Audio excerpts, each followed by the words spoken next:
कवचं ध्यानम् उदयाचलमागत्य वेदरूपमनामयं तुष्टावपरया भक्ता वालखिल्यादिभिर्वृतं देवसुरैः सदा वन्द्यं ग्रहैश्च परिवेष्टितं ध्यायन् स्तवन् पठन् नाम यः सूर्यकवचं सदा।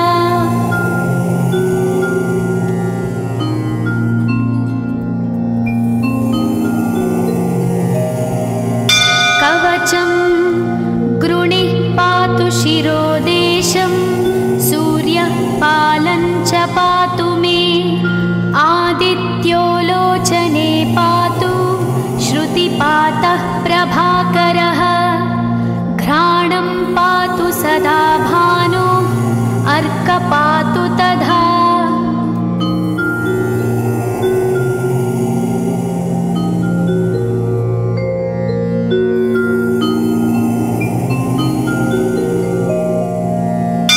जिह्वं पातु जगन्नाथः कण्ठं पातु विभावसु स्कन्धौ ग्रहपतिः पातु भुजौ पातु प्रभाकरः अहस्करः पातु हस्तौ हृदयं पातु भानुमान्।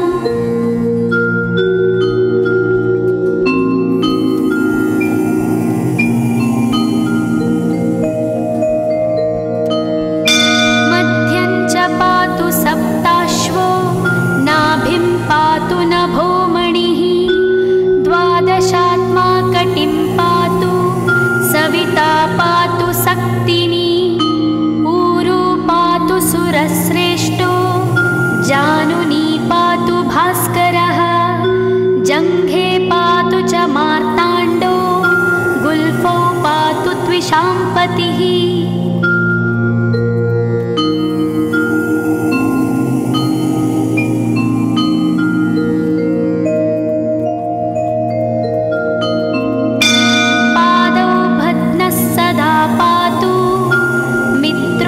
सकलं वपुः वेदत्रयात्मकस्वामिन् नारायण जगत्पते आयतयामं तं कञ्ची द्वेदरूपः प्रभाकरः स्तोत्रेणानेन सन्तुष्टो वालखिल्यादिभिर्वृतः।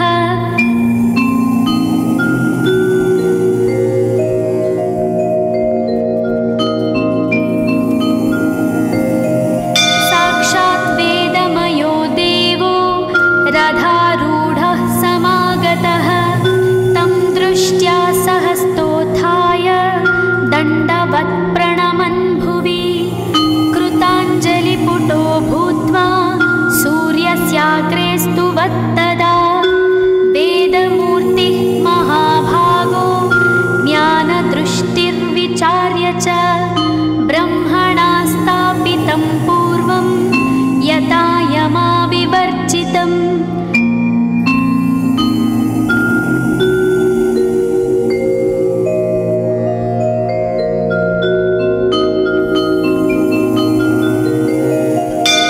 सत्त्वप्रधानं शुक्लाख्यं वेदरूपमनामयं शब्दब्रह्ममयं वेदं सत्कर्म ब्रह्मवाचकम् मुनिमध्यापयामास प्रथमं सविता स्वयं तेन प्रथमदत्तेन वेदेन परमेश्वरः यज्ञवल्क्यो मुनिश्रेष्ठः कृतकृत्यो भवत्तदा।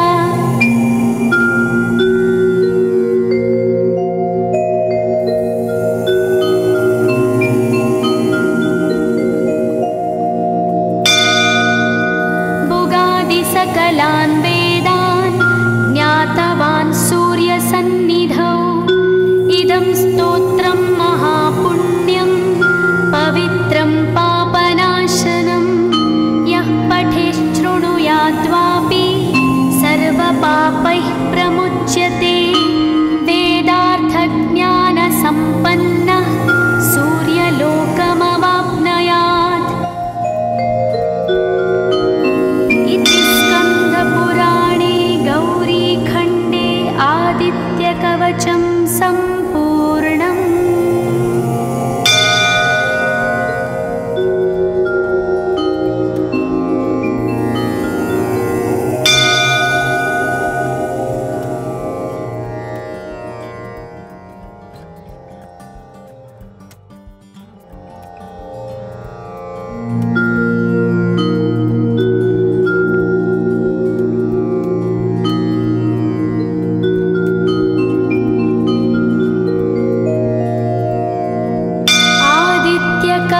कवचम् ध्यानम् उदयाचलमागत्य वेदरूपमनामयम् तुष्टावपरया भक्ता वालखिल्यादिभिर्वृतम् देवसुरैः सदा वन्द्यम् ग्रहैश्च परिवेष्टितम् ध्यायन् स्तवन् पठन् नाम यः सूर्यकवचं सदा।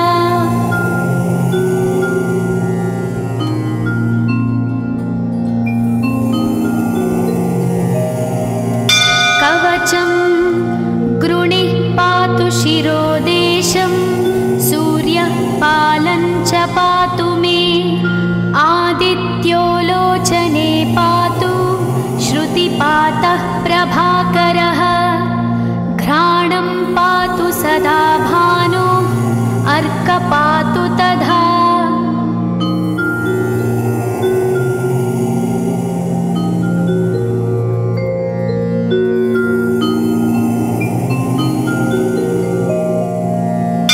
जिह्वं पातु जगन्नाथः कण्ठं पातु विभावसु स्कन्धौ ग्रहपतिः पातु भुजौ पातु प्रभाकरः अहस्करः पातु हस्तौ हृदयं पातु भानुमान्।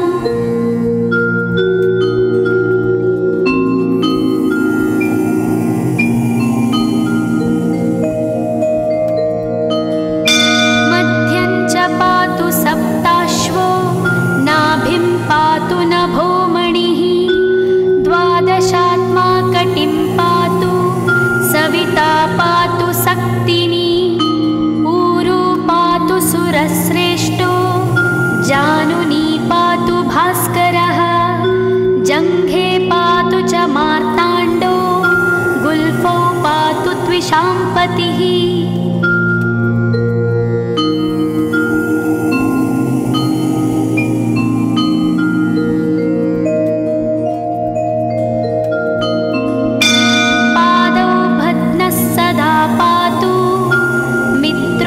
सकलं वपुः वेदत्रयात्मकस्वामिन् नारायण जगत्पते आयतयामं तं कञ्ची द्वेदरूपः प्रभाकरः स्तोत्रेणानेन सन्तुष्टो वालखिल्यादिभिर्वृतः।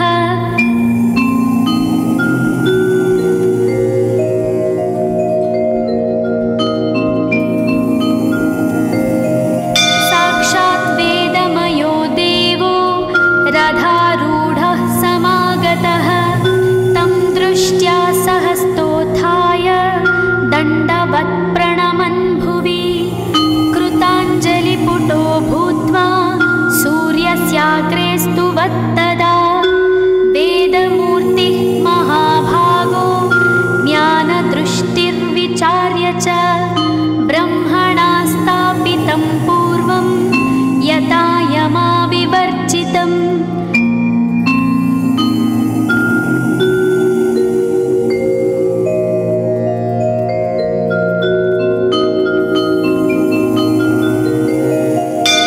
सत्त्वप्रधानं शुक्लाख्यं वेदरूपमनामयं शब्दब्रह्ममयं वेदं सत्कर्म ब्रह्मवाचकम् मुनिमध्यापयामास प्रथमं सविता स्वयं तेन प्रथमदत्तेन वेदेन परमेश्वरः यज्ञवल्क्यो मुनिश्रेष्ठः कृतकृत्यो भवत्तदा।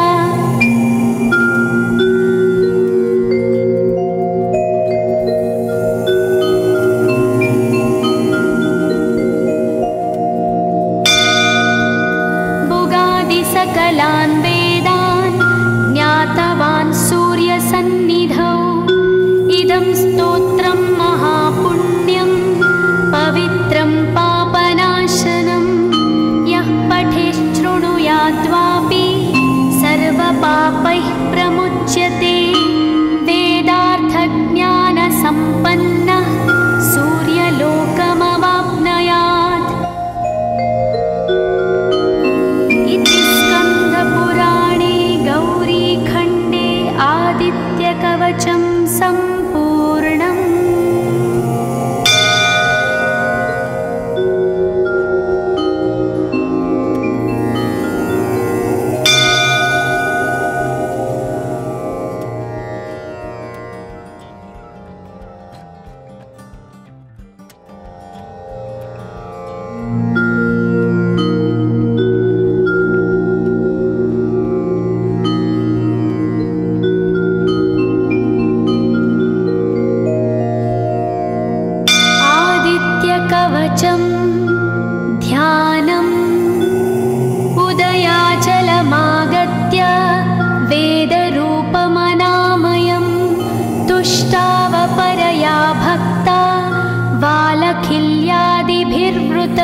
तेजश्च परिवेष्टितं ध्यायन् स्तवन् पठन् नाम यः सूर्यकवचं सदा।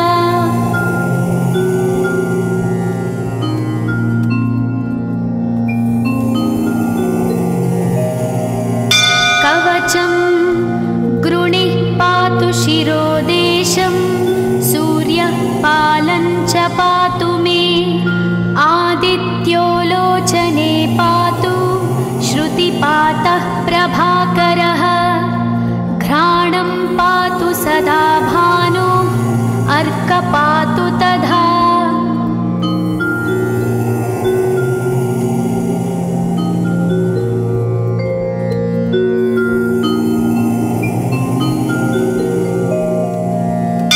जिह्वं पातु जगन्नाथः कण्ठं पातु विभावसु स्कन्धौ ग्रहपतिः पातु भुजौ पातु प्रभाकरः अहस्करः पातु हस्तौ हृदयं पातु भानुमान्।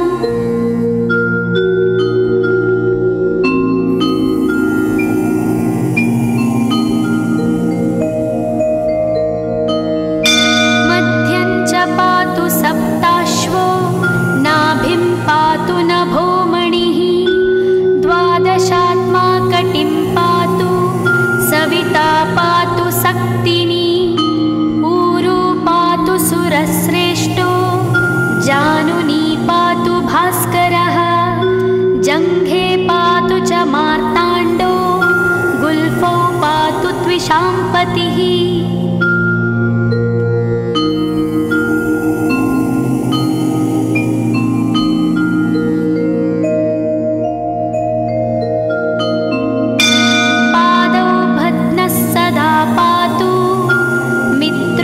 सकलं वपुः वेदत्रयात्मकस्वामिन् नारायण जगत्पते आयतयामं तं कञ्ची द्वेदरूपः प्रभाकरः स्तोत्रेणानेन सन्तुष्टो बालखिल्यादिभिर्वृतः।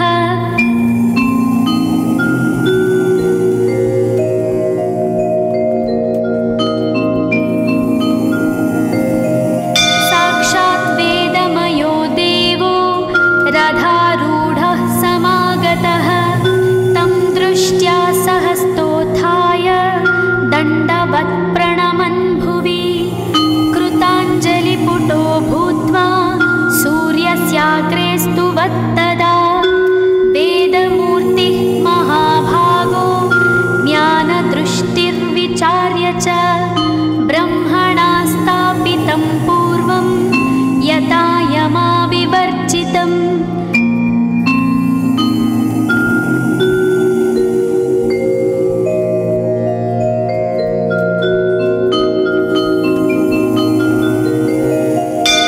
सत्त्वप्रधानं शुक्लाख्यं वेदरूपमनामयं शब्दब्रह्ममयं वेदं सत्कर्म ब्रह्मवाचकम् मुनिमध्यापयामास प्रथमं सविता स्वयं तेन प्रथमदत्तेन वेदेन परमेश्वरः यज्ञवल्क्यो मुनिश्रेष्ठः कृतकृत्यो भवत्तदा।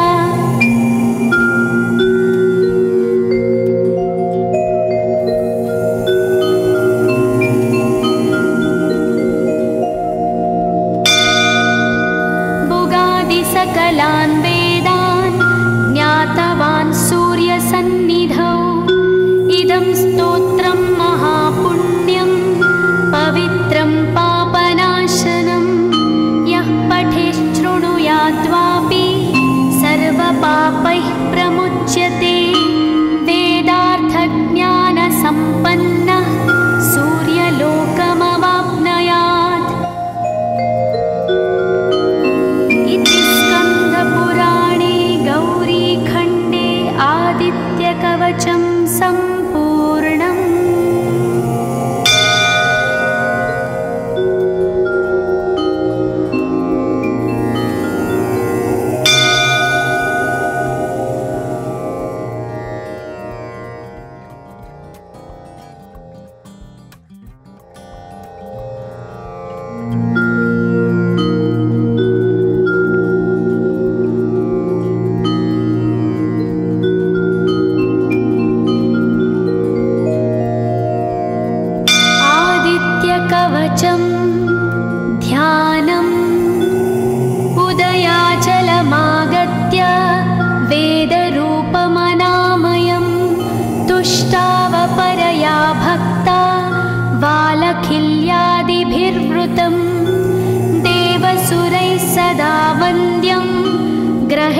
परिवेष्टितं ध्यायन् स्तवन् पठन् नाम यः सूर्यकवचं सदा।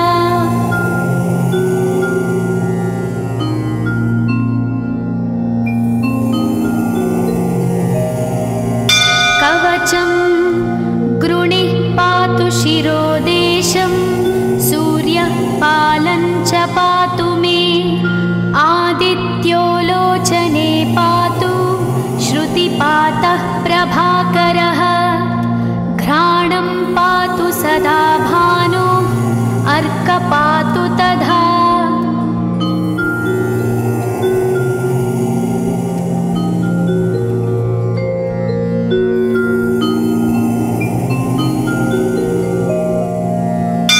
जिह्वं पातु जगन्नाथः कण्ठं पातु विभावसु स्कन्धौ ग्रहपतिः पातु भुजौ पातु प्रभाकरः अहस्करः पातु हस्तौ हृदयं पातु भानुमान्।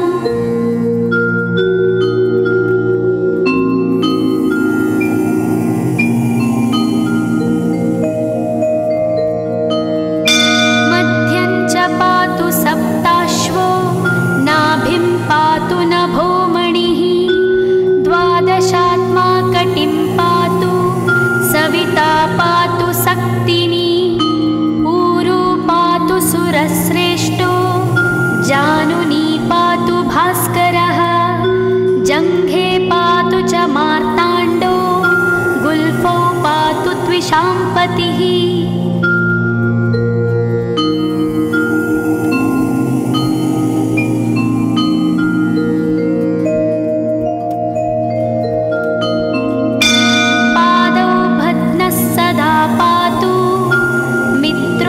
सकलं वपुः वेदत्रयात्मकः स्वामिन् नारायण जगत्पते आयतयामं तं कञ्ची द्वेदरूपः प्रभाकरः स्तोत्रेणानेन सन्तुष्टो बालखिल्यादिभिर्वृतः।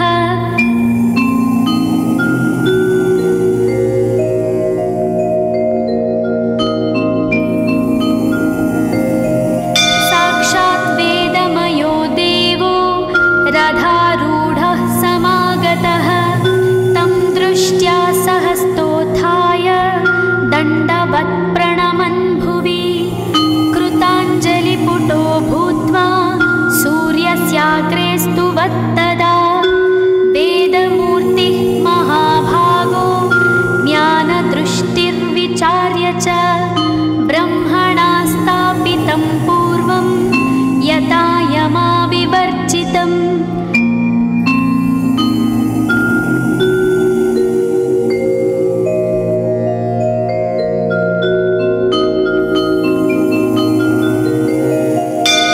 सत्त्वप्रधानं शुक्लाख्यं वेदरूपमनामयं शब्दब्रह्ममयं वेदं सत्कर्म ब्रह्मवाचकं मुनिमध्यापयामास प्रथमं सविता स्वयं तेन प्रथमदत्तेन वेदेन परमेश्वरः यज्ञवल्क्यो मुनिश्रेष्ठः कृतकृत्यो भवत्तदा।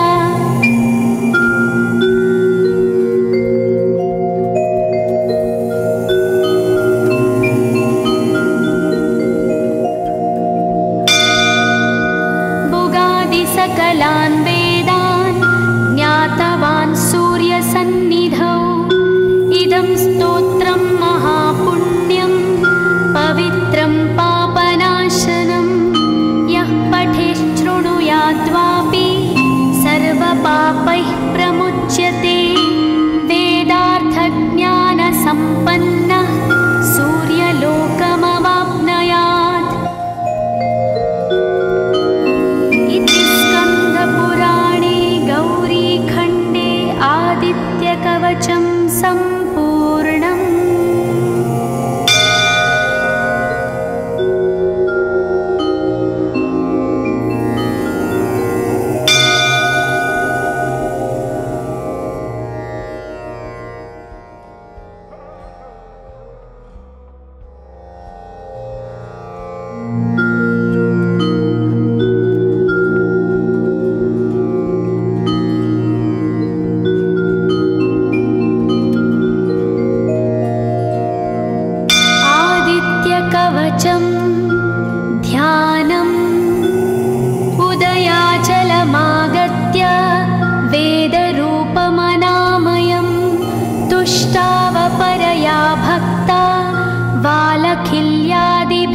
विवृतं देवसुरैः सदा वन्द्यं ग्रहैश्च परिवेष्टितं ध्यायन् स्तवन् पठन् नाम यः सूर्यकवचं सदा।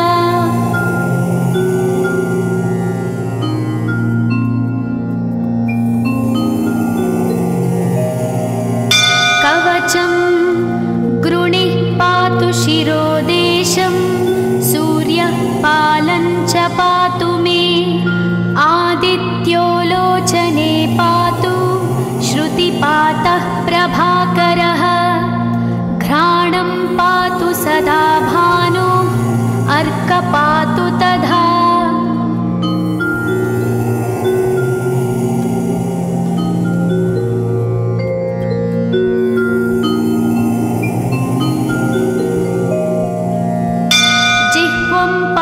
जगन्नाथः कण्ठं पातु विभावसु स्कन्धौ ग्रहपतिः पातु भुजौ पातु प्रभाकरः अहस्करः पातु हस्तौ हृदयं पातु भानुमान्।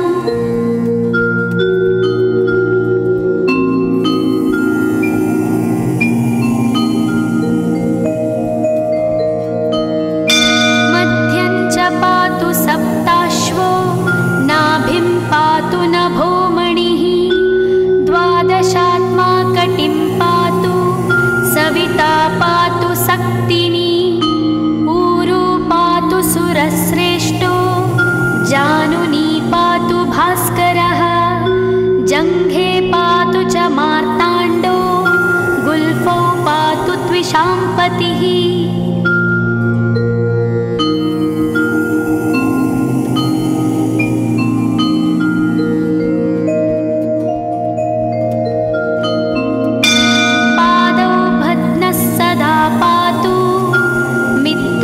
सकलं वपुः वेदत्रयात्मकस्वामिन् नारायण जगत्पते आयतयामं तं कञ्ची द्वेदरूपः प्रभाकरः स्तोत्रेणानेन संतुष्टो बालखिल्यादिभिर्वृतः।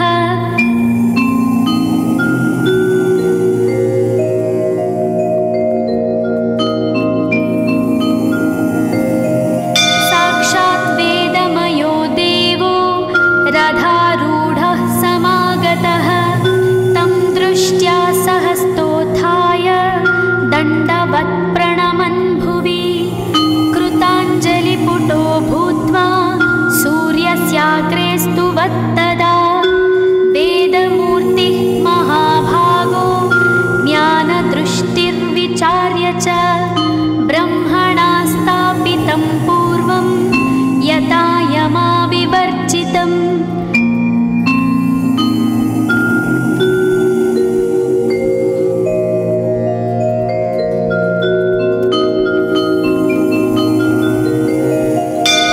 सत्त्वप्रधानं शुक्लाख्यं वेदरूपमनामयं शब्दब्रह्ममयं वेदं सत्कर्म ब्रह्मवाचकं मुनिमध्यापयामास प्रथमं सविता स्वयं तेन प्रथमदत्तेन वेदेन परमेश्वरः यज्ञवल्क्यो मुनिश्रेष्ठः कृतकृत्यो भवत्तदा।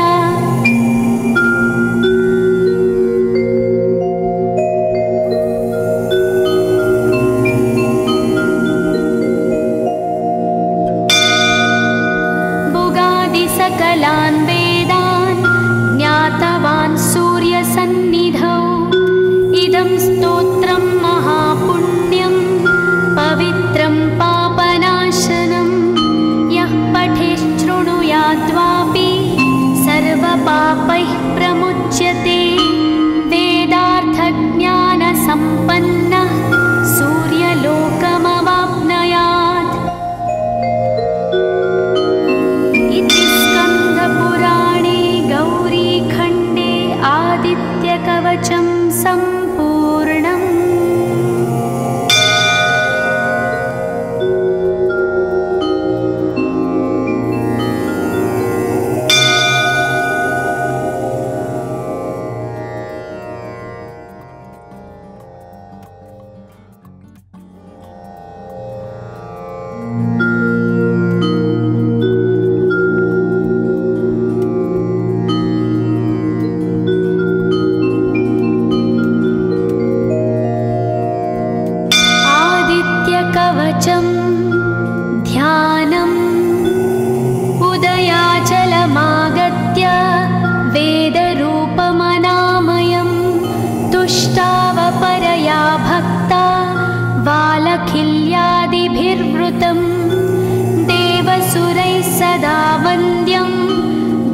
सूर्यश्च परिवेष्टितं ध्यायन् स्तवन् पठन् नाम यः सूर्यकवचं सदा।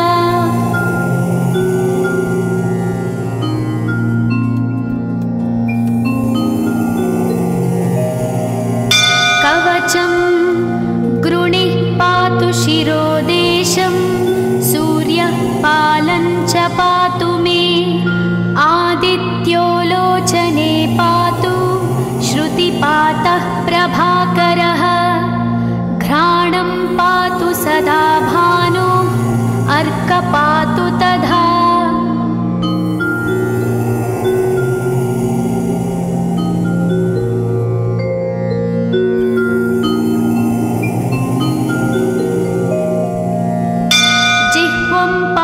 जगन्नाथः कण्ठं पातु विभावसु स्कन्धौ ग्रहपतिः पातु भुजौ पातु प्रभाकरः अहस्करः पातु हस्तौ हृदयं पातु भानुमान्।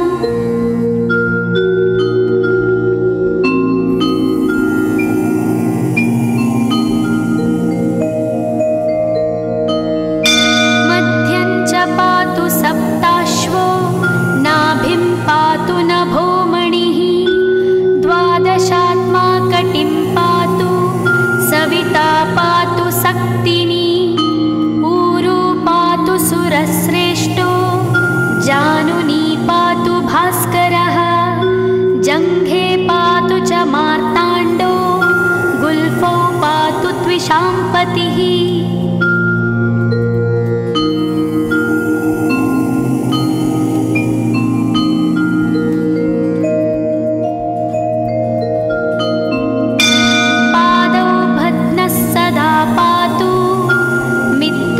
सकलं वपुः वेदत्रयात्मकस्वामिन् नारायण जगत्पते आयतयामं तं कञ्ची द्वेदरूपः प्रभाकरः स्तोत्रेणानेन सन्तुष्टो बालखिल्यादिभिर्वृतः।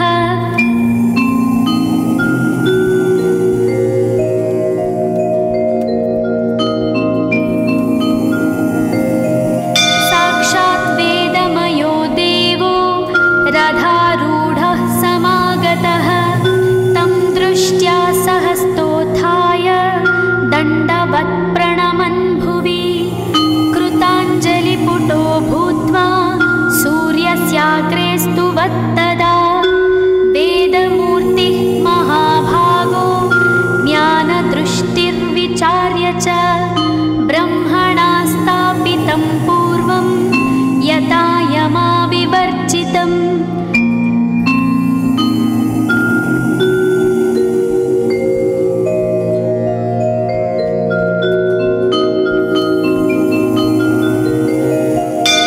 सत्त्वप्रधानं शुक्लाख्यं वेदरूपमनामयं शब्दब्रह्ममयं वेदं सत्कर्म ब्रह्मवाचकम् मुनिमध्यापयामास प्रथमं सविता स्वयं तेन प्रथमदत्तेन वेदेन परमेश्वरः यज्ञवल्क्यो मुनिश्रेष्ठः कृतकृत्यो भवत्तदा।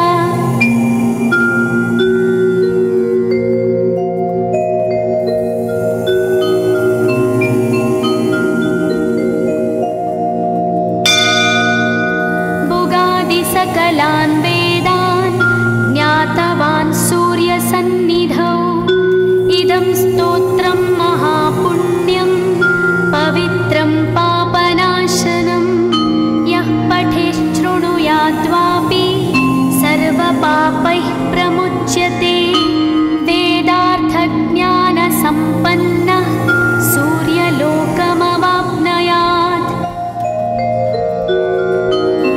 इति स्कन्दपुराणे गौरीखण्डे आदित्यकवचं सम्पूर्णम्।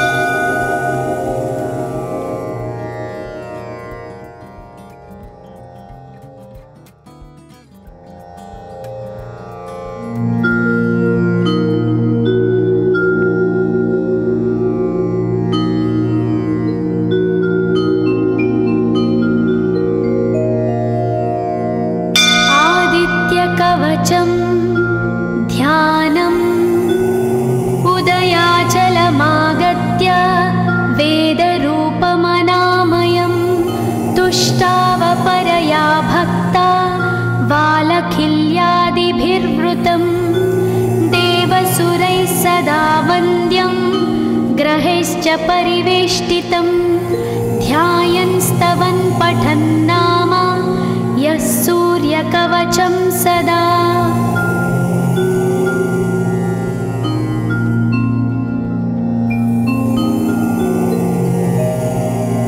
कवचं गृणिः पातु शिरोदेशं सूर्यः पालं च पातु मे आदित्यो लोचने पातु श्रुतिपातः प्रभाकरः घ्राणं पातु सदा भानो अर्कपातु तथा।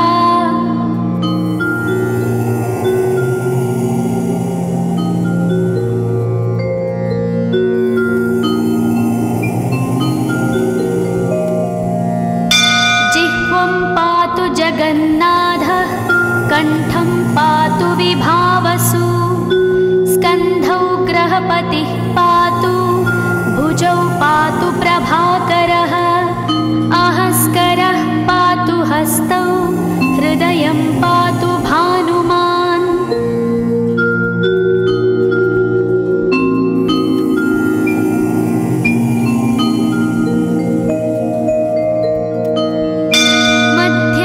पातु सप्ताश्वो नाभिं पातु नभोमणिः द्वादशात्मा कटिं पातु सविता पातु सक्तिनी ऊरू पातु सुरश्रेष्ठो जानुनी पातु भास्करः जङ्घे पातु च मार्ताण्डो गुल्फौ पातु त्विषाम्पतिः।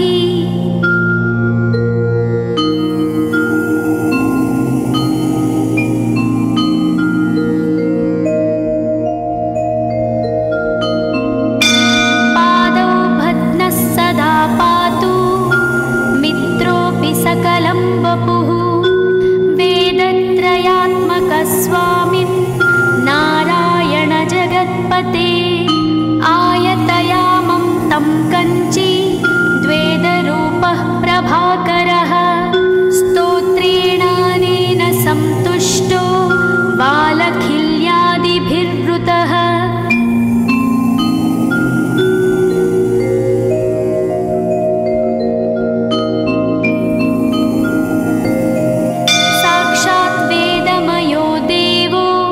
रथारूढः समागतः तं दृष्ट्या सहस्तोत्थाय दण्डवत् प्रणमन् भुवि कृताञ्जलिपुटो भूत्वा सूर्यस्याग्रे स्तुवत्तदा वेदमूर्तिः महाभागो ज्ञानदृष्टिर्विचार्य च ब्रह्मणा स्थापितं पूर्वं यथा यमाविवर्जितम्।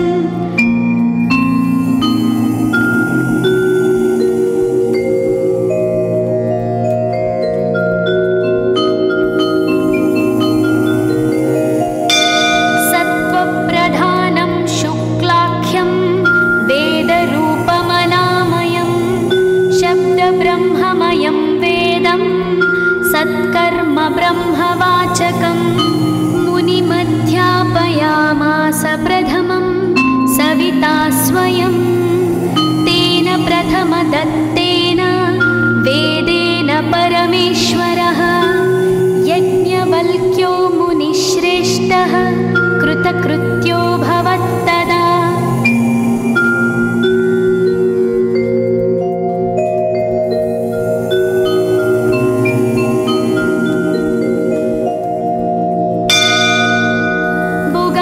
सकलान् वेदान् ज्ञातवान् सूर्यसन्निधौ इदं स्तोत्रं महापुण्यं पवित्रं पापनाशनं यः पठेत् शृणुयाद्वापि सर्वपापैः